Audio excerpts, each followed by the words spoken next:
అన్వేషణ పైన ఎఫ్ఐఆర్ కూడా నమోదైంది. ఏం చెప్తారు మీరు? ఈ నాన్ వేసిన అసలు ఆ పేరేంటిది? ఆ అసలు ఆ పేరేంటిది? నా అనేది ఏంది? ఆ అన్వేషణ ఏంది? ఆ మనిషి గురించి ఇంత రాగాంతం చేసే అవసరం లేదు. ఎందుకంటే వాడొక పిచ్చోడు. నిజంగా వాస్తవంగా చెప్పాలంటే పిచ్చోడు. ఇంకొకటి ఏంటంటే ఇప్పుడు అనసూయ చాలా దారుణము. ఎందుకంటే స్త్రీల గురించి ఎవరైతే ముందుకొచ్చి శివాజీ గారు మాట్లాడారో ఆయన చెప్పిన దాంట్లో ఎలాంటి తప్పు లేదు. ఎందుకంటే ఆయన చెప్పింది మన బిడ్డల గురించి, మన అక్క చెల్లెలు తల్లుల గురించి ఆయన మాట్లాడిండు. ఆయన మాట్లాడిన తప్పైతే లేదు. కానీ అనసూయ గారు ఇక్కడ కుక్క ఎవరు అంటే నేను నన్నన్నరా అన్నట్టు అయిపోయింది. కుక్క ఎవరు అంటే నన్నన్నరా అన్నట్టు అయిపోయింది. ఆవిడ ఏం చేయాలి ఇప్పుడు? ఈ రాగాంతం అంతా బంద్ చేయాలంటే ఒక ప్రజావేదికను లేకపోతే ఏదైనా మీలాంటి వాళ్ళని పిలిచి మీడియాని పిలిచి క్షమాపణ కోరుకుంటే ఆమె కూడా మంచిది. ఎందుకంటే అనవసరంగా ఒక స్త్రీ గురించి చాలామంది లేనిపోని మాటలు అవసరమా? ఆమెకు ఇంత వాళ్ళ ఫ్యామిలీని తీయడము, ఆమె పర్సనల్ విషయాలంతా మాట్లాడడం మాకు కూడా బాధ అనిపిస్తుంది. ఎందుకంటే ఒక స్త్రీ గురించి ఇంతగా మాట్లాడడం, దిగజార్చి మాట్లాడడము, ప్రతి వాళ్ళు ఆమెను అటాక్ చేయడం అది కూడా మంచి ఇది కాదు. ఎందుకంటే ఆమె ముందుకు వచ్చి క్షమాపణ కోరుకుంటే ఇక్కడితో లొల్లు అయిపోతుంది. ఇంకొకటి ఏంటంటే ఆ పిచ్చోడు వాడికి అనవసరము. వాడు ఏదైతే దేవుళ్ళ గురించి మాట్లాడడము, ఎవ్వడు పడితే వాడు దళిద్రం ముండా కొడుకులు దేవుళ్ళని ఎందుకు తిడతారా మీరు? మీకు అవసరం ఏముంది? ఏ దేవుళ్ళైనా సరే మనం గౌరవించాలి. ఇతర దేవుడు ఏ దేవుడైనా తిట్టొద్దు, తిట్టే అధికారం లేదు. తిడితే వాని ఇక్కడ తెచ్చి, ఎందుకంటే వాడు ఎందుకు అవకాశంగా భావిస్తున్నంటే వాడు గోడవతలున్నాడు. అదే వాడు ఇక్కడ లోపల వచ్చి మాట్లాడితే వాని పొంగి పని వస్తారు. వాడు అక్కడ ఉన్నాడు కాబట్టి ఇప్పుడు మనం జూకి వెళ్తాము, చిన్న పిల్లలు కూడా సింహాన్ని చూసి రాళ్ళు కొడతారు, సెల్ఫీలు తీస్తారు. అదే ఫారెస్ట్ పోయి చేస్తారా? అడవిలో పోయి చేస్తారా? చేయలేరు. ఆడు చేసే పనులు కూడా ఇవే. బస్ అదే నీకు దమ్ముంటే ఇక్కడ వచ్చి 2 మాట మాట్లాడరా పోయి, 2 నిమిషం ఉండవు. ఈ 2 కిలోల చెయ్యి ఎప్పుడైతే నీ మీద పడుతుందో అప్పుడు నీకు తెలుస్తుంది. వాడుకో ఏంది అది మాటలేంది. ఎవరిని పడితే అది ఏది పడితే అది మాట్లాడతావా? అదే నువ్వు అక్కడ ఉన్నావు కాబట్టి మాట్లాడుతున్నావు. ఇక్కడ వచ్చి మాట్లాడు, నీ మగతనం మీద చూపిస్తారు. ఏది పడితే అది, ఎక్కడ పడితే ఏ రెస్టారెంట్ గలీజ్ పేర్లు పెట్టి ఆ ఆడపిల్లలతో తిరిగి ఏదో మనం మాట్లాడొద్దు. ఆ రెస్టారెంట్ల గురించి, ఆ సభ్యత గురించి, కొన్ని ఉంటుంది వాళ్ళకు ఉంటుంది, ఆ పేర్లు ఉంటుంది. దాన్ని మనకు చూపించి మన వాళ్ళని పిచ్చి పిచ్చి పిచ్చి దీని భ్రమలో పడేసి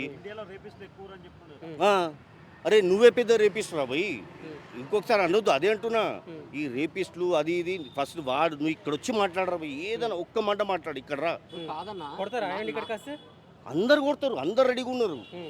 ఇంకొకటి ఏంటంటే ఇప్పుడు వాడిని కొట్టద్దంటే వాడి కన్నతల్లి ముందుకొచ్చి, ఎందుకంటే అమ్మ మీరు నీ కొడుకుని మంచిగా పెంచిండ్రో ఎట్లా పెంచిండ్రో తెలియదు, కానీ వాడైతే అడ్డగాడిది పిచ్చోడు, పిచ్చి పిచ్చి మాట మాట్లాడుతూ, మీరు దయచేసి వాడిని ఇండియాకి రప్పించి వాడిని చట్టానికి అప్పగించండి.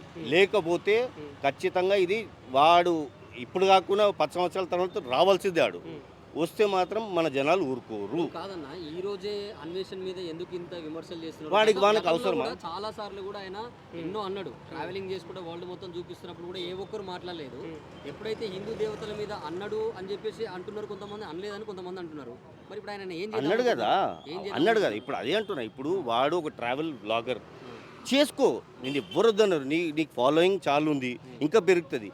కానీ నువ్వు అనవసరమైన విషయాల్లో దూరి ఒకరికే సపోర్ట్ చేసి, ఇప్పుడు శివాజీ గారు అన్నారు, దేని గురించి అన్నారు? మన బిడ్డలు మంచి పద్ధతితో ఉంటే మనందరికి మంచిది. ఇప్పుడు అనసూయ గారు వాళ్ళు అదేదో పొట్టి బట్టలు వేసుకొని అంత పెద్ద స్త్రీ అయి ఉండి చిన్నపిల్లల కన్నా అద్మానంగా బట్టలు వేసుకొని తిరిగితే ఎవరైనా ముఖం చూస్తారా, వేరేమో చూస్తారా? అదే నువ్వు రారా భయ్, నువ్వు ఇండియాకి రా, ఏం కోస్తారో నీకు చూపిస్తారు. అది ఎట్లా కోస్తారో ఆ పెద్ద పెద్ద మనుషుల్ని నువ్వు మాట్లాడే తీరేనా?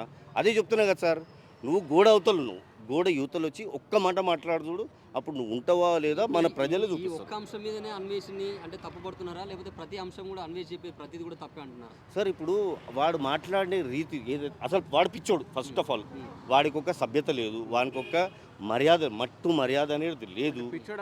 పిచ్చోడాడు. ఇప్పుడు పిచ్చోళ్ళు కూడా ఫాలోవర్స్ ఉంటారండి. పిచ్చోళ్ళని కూడా మనము ఏం చేస్తాము, సరే పిచ్చోడు అని చెప్పి మనం గ్లాస్ టీ ఇస్తాము, కానీ ఆ పిచ్చోడే ఇవాళ ఏం చేసిండు అదే ఛాయ్ మన ముఖం మీద కొట్టిండాడు. అయితే ఇలాంటి వాళ్ళకు మనం బుద్ధి చెప్పాల్సిందే. ప్రతి ఒక్కడు ఎవడైనా సరే మన దేశం గురించి కింద చేసి మాట్లాడితే వాడిని వేసి తొక్కాలి. మన దేశం గురించి ఎవడైనా సరే ముండా కొడుకులు మన దేశాన్ని గురించి. ఇప్పుడు బంగ్లాదేశ్లో ఏం జరుగుతుంది, వాళ్ళు తిడుతుండ్రు, ఫక్ ఇండియా అంటుండ్రు. దమ్ముందారా ఎవరికైనా దమ్ముందా మాట్లాడడానికి? ఎందుకు బయటికి వస్తలేరు అంటే ఈసోని పిచ్చోని పెట్టుకొని దాన్ని రాగాంతం చేస్తారు, కానీ వాళ్ళ గురించి మాట్లాడరా? అయితే ప్రతి ఒక్కడు ఎవడైనా సరే మన దేశాన్ని కింద దిగజారిస్తే మాత్రం ఊరుకోవద్దు.